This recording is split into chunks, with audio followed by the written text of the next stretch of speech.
Word's Format Painter lets you copy formatting, such as color, font style, and size, and apply it to other pieces of text.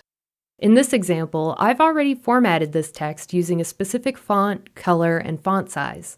Instead of changing the rest of the text one by one, I'll use the Format Painter to make it match.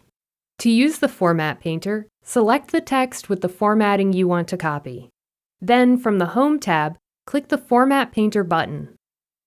Your cursor will change to include a little paintbrush.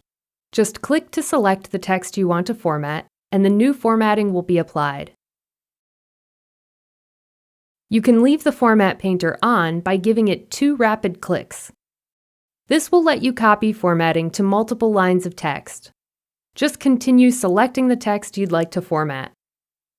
When you're finished, click the button again to turn it off. Using the Format Painter is a great time saver and an easy way to give text a clean and consistent look.